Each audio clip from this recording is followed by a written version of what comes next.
Have you ever wondered what happens when the person meant to protect becomes the one who destroys? Tell me in the comments where you're watching from. It was a cold, rainy night in Atlanta. The streets were silent except for the distant sound of thunder. Officer Mark Reynolds was driving home from a bar, his mind foggy, his breath heavy with alcohol. His badge hung loosely from his chest, and his uniform was stained with the night's regret.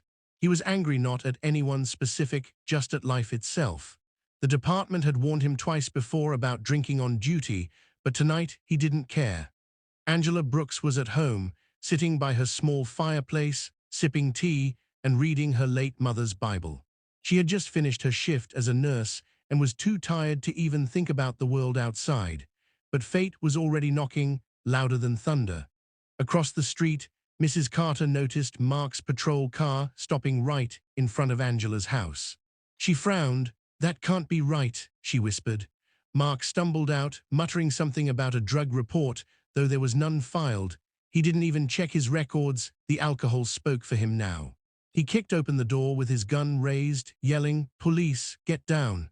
Angela screamed in shock, dropping her teacup that shattered on the floor. "What are you doing in my house?" she cried, trembling. Mark's eyes were red, his hand shaking. He saw shadows that didn't exist and imagined danger where there was none. Within minutes, the sound of broken furniture echoed through the neighborhood. Angela's framed photos fell to the ground, one showing her in a hospital uniform with children she had saved. Her tears mixed with fear and disbelief. Mark handcuffed her, shouting that she was hiding something. But then, silence. For the first time that night, Mark saw the Bible on her table, open on a verse that said, "No weapon formed against you shall prosper." His gun lowered. His mind started to clear. He realized he had just broken into the wrong home. Sirens filled the street as other officers arrived, alerted by Mrs. Carter's frantic call. Mark stepped back, shaking, realizing what he had done. Angela sat on the floor, crying softly. In that silence, guilt was heavier than the storm outside. If you want to know what happened next, when the truth came out and justice began to turn, make sure to subscribe. Have you ever woken up and wished that the night before was just a nightmare? Officer Mark Reynolds did. But when the morning light hit his eyes, the flashing memories of what he had done came back sharper than ever. The news had already spread. Drunk officer raids innocent black woman's home. His phone buzzed non-stop, but he couldn't answer. Shame had paralyzed him. Across town, Angela Brooks sat in her living room surrounded by broken glass, ripped curtains, and pieces of her quiet life. Her home, the only place she felt safe, now felt like a battlefield. She hadn't slept. Every time she closed her eyes, she saw the gun in her face and the rage in Mark's eyes. Her heart raced every time a car passed by her window. Daniels arrived at the station early that morning. He was furious. "Reynolds, you better have one hell of an explanation," he said, but Mark had none. His voice trembled as he said, "Chief, I thought she was hiding something. I got a report." "There was no report," Daniels snapped. "You broke into a woman's home because you were drunk." Meanwhile, reporters crowded outside Angela's gate. Cameras flashed as she stood quietly, refusing to speak. Mrs. Carter stood beside her, holding her hand. "They need to know the truth, baby," she whispered. Angela nodded slowly. "Not for revenge," she said softly, "but so no one else goes through this." At the station, Mark's world started collapsing. Suspension papers were on the table. The badge he once wore with pride now felt like poison in his hand. His colleagues wouldn't even look him in the eye. For the first time, he understood what it meant to be judged, not by action, but by label. Later that day, Angela was invited to speak at a community meeting organized by a local church. The hall was full, black, white, old, young, all united by outrage and sorrow. She stood before them and said, "No one deserves to be treated like an enemy inside their own home. I don't hate him, but I want the system that made him drunk on power to change." Mark sat in his car outside that same church, listening through the open window, tears falling on his steering wheel. He wanted to apologize, but fear kept him frozen. His mind replayed her scream again and again. As the sun set, he whispered, "I'll make it right, somehow." But what Mark didn't know, someone inside the department was already planning to silence the story before it destroyed their image. Before we uncover who tried to cover it all up, subscribe now. Have you ever trusted someone so much, only to find out they were the reason your life fell apart? The next morning, the city buzzed with anger. Protests began forming outside the police department. People held signs saying "Justice for Angela Brooks" and "End racist raids." But inside the department, a darker plan was already in motion. Chief Daniels sat in his office with two senior officers whispering behind closed doors. "This can't go public," one of them said. "If the media keeps pushing this, we'll lose the whole city's trust." Daniels nodded slowly. "Then we make it go away," he replied coldly. Mark Reynolds sat alone in the interrogation room, staring at the blank wall. He'd been ordered not to speak to anyone, not even Angela. He thought he was waiting for punishment, but what came next shocked him. Chief Daniels walked in and said calmly, "You made a mistake, Reynolds, but if you sign this statement saying she attacked first, the department will back you. You'll keep your job, and no one will know you were drunk." Mark's hands shook as he looked at the paper. "Sir, that's not true," he whispered. Daniels leaned closer. "Truth won't save you now, son, but loyalty will." Across town, Angela was finally starting to feel a little safer. Neighbors came to help her fix her door and clean the mess. Mrs. Carter cooked her breakfast, and a local lawyer offered to take her case for free. Still, something in Angela's heart told her this wasn't over. Every time she turned on the TV, she noticed how the story was slowly changing. Headlines began to say things like "Officer attacked during misunderstood raid." She frowned. "That's not what happened," she said to herself. Night Mark couldn't sleep.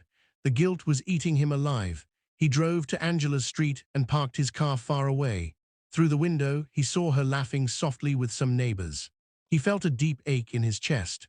For the first time, he saw the real human behind the chaos, the woman whose life he had broken. Suddenly, his phone buzzed. A text from an unknown number flashed. "You talk, you're done."